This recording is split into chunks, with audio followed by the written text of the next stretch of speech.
Well, good morning. Somebody was responsible for the weather today, and I want to thank them. So, nice day. We want to begin today. We have Pastor Benjamin here from Forest Park with an announcement about a special athletic / fundraising event, right? Pastor.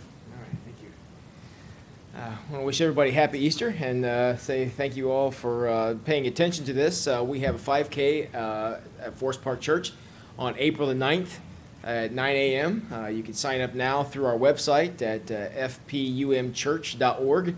And all the proceeds are going to go to the Salvation Army. They're local giving, so everything will stay here in Lima, helping out families here in Lima, pay bills and get groceries and things like that. So it's April the 9th at 9 a.m., and we want to invite everybody to come out. You can run it, you can walk it, you can crawl it, just however you want to participate. We'd love to have you, and just about getting active and being helpful. We are partnering with the Salvation Army because they are going to be distributing the funds. We're also partnering with Activate Allen County. Appreciate their help in supporting this project, and just hope everyone will come out. And whoever did the weather for today, if we could have a repeat on April the 9th, that would be great too. So thank everybody for the opportunity. Where's the course? The course will start in Lincoln Park.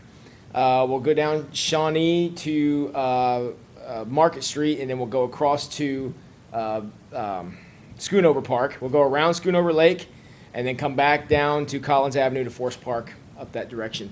We also have a kids' fun run as a part of that. The fun run won't go around Schoonover Lake. They'll just do like an eighth of a mile from Lincoln Park to Forest Park. So there's something for everybody, all athletic levels, and we'll stop timing at 4 hours. But if you just want to come out and be a part of it, we just many people as we can get would be great. So thank you. And people sign up just through the website. The form is on the website. You can call the church office. We'll be happy to get you one. There's a lot of ways to sign up. Just get in touch with us, and we'll be more than happy to get you the information. So thank you. Thank you. And somewhat along the same theme, you mentioned Activate Allen County, and Josh Unterbrink is here with information about the annual, I guess it's more than annual, I think it's semi-annual, bicycle and pedestrian count activity, which is undertaken. Yeah, thank you, Mr. Mayor. And I want to just thank Forest Park for working with us on 5K coming up on April 9th as well. But we're recruiting businesses, individuals, and volunteers to come and help us count and get a snapshot of all the pedestrian and bicycle activity the week of May 16th of this year. So if you're a business owner, if you work for a company that is interested in adopting a count location, we have over 40 count locations throughout the county that we need to cover. It takes about 200 volunteers to cover every one of those count locations at each of our time frames. So we're really looking for businesses to step forward and adopt a count location. We're looking for individuals to volunteer as little as 2 hours of their time during that week to come out and collect the data that is very meaningful and important for us as a task force, as city engineers, the Regional Planning Commission. They need this information so they know how to make the right decisions as far as infrastructure goes, and kind of find out those hot points in our community that may need additional pedestrian protections and considerations to the active transportation users. So if you are interested in adopting a location, if you're interested in volunteering personally or getting your organization involved, you can contact me at Activate Allen County by calling 419-221-5035, or you can email me at junterbrink@activateallencounty.com. But we'd love to have as many people out to give us a hand that week. And if you support cycling, a pedestrian activity, and you'd like to see improvements made, this is the best and easiest way that you can get involved and lend a hand to make active transportation better here in Allen County. So. For those are you looking for businesses that would adopt locations that are near their business? Yeah, typically we'd like to pair up businesses, service clubs, the Ohio State students. We try to get them at a location that's close to their business. So, for example, the city of Lima has been very nice and has adopted a count location for the last couple years, and they do the Market Street and the Main Street intersection, which makes a lot of sense. For example, the YMCA will do the YMCA Riverwalk bridge that is right there by their facility. So we really try to partner those businesses with a location that they service. So is there a locational map that is posted that Yeah. folks could look at? There is, at the Activate Allen County website, under active transportation, there is a map for all the count locations throughout the county. And so if you call us, we'll try to show you kind of where you can pick and find a location that's in your neighborhood. Quite frankly, there's places throughout the county, Bluffton, Delphus, Spencerville. So we have them spread out throughout the county, so we try to find a place that's right in your neighborhood and that you can collect that data for some place that's close to your heart. All right, thank you. Very good. Thank you, Josh. And Pete White is here from Department of Community Development, and a number of, notifications to property owners as we get into the spring. Thank you. Good morning, everyone. Looks like spring is here. The grass is starting to turn green, and pretty soon it'll be time to cut the lawn.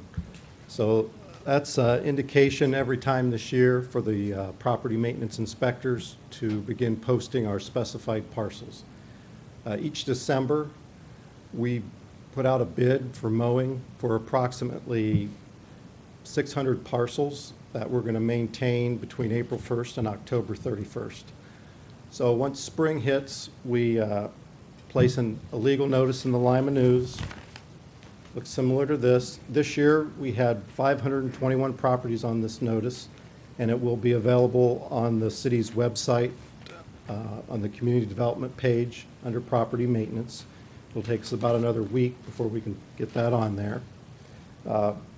The inspectors started posting last week, and they should finish up by early next week. When they post a vacant lot, you'll see a stake.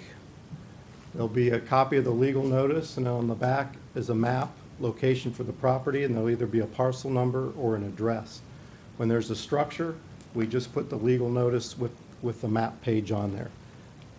Many of the vacant lots, there are approximately 300 unspecified without a structure, are tax delinquent and may be eligible for our land bank program.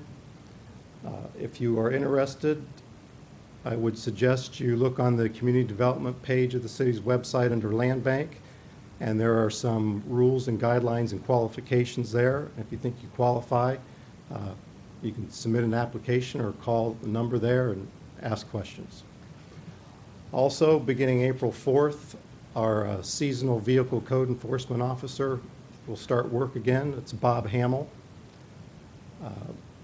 Each year he makes contact with about 700 vehicle owners, informing them of the code. Most comply. We average about 35 or 40 vehicle tows a year, and that's a pretty low number considering he makes contact with about 700 people each season. And he'll run through the end of December, and then he'll have a break until April of the next year. Thank you. Thank you. This, what Pete just described is a system that's been developed to both respect property rights for the owners, but also efficiently deal with the fact that these owners have abandoned their property. And it's not something we want to do. The fact is that property owners are in default, and they ought to be taking care of their own property. But this system allows us to give public notice, and then without having to give it used to be that we would give notice before every cutting. This council adopted an ordinance that gives us the legal authority to be able to do this one-time public notice to make certain that we, in fact, respect the property rights, but then thereafter, the successful contractors, as Pete described, basically are scheduled to cut once a month or so 6 cuttings, I believe, through the grass growing season to basically take care of unsightly and abandoned property. So we take seriously the obligation to notify folks, but we also take seriously the fact that they are in abandonment of their responsibility. And then, ultimately, as Pete described, since these folks are not interested in taking care of their property, we'd love to get the property into somebody else's hands. And that's what the land bank process allows us to do.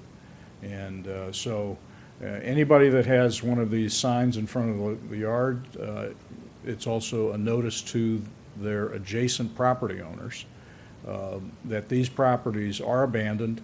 We'd love to talk to the neighbors who might have an interest in either expanding their yards or perhaps building a new house or a garage or some other legal responsible purpose for the lots.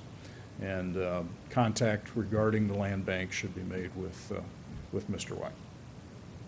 So that's all that we have for today. We appreciate your time, and we'll break down for interviews. Thank you.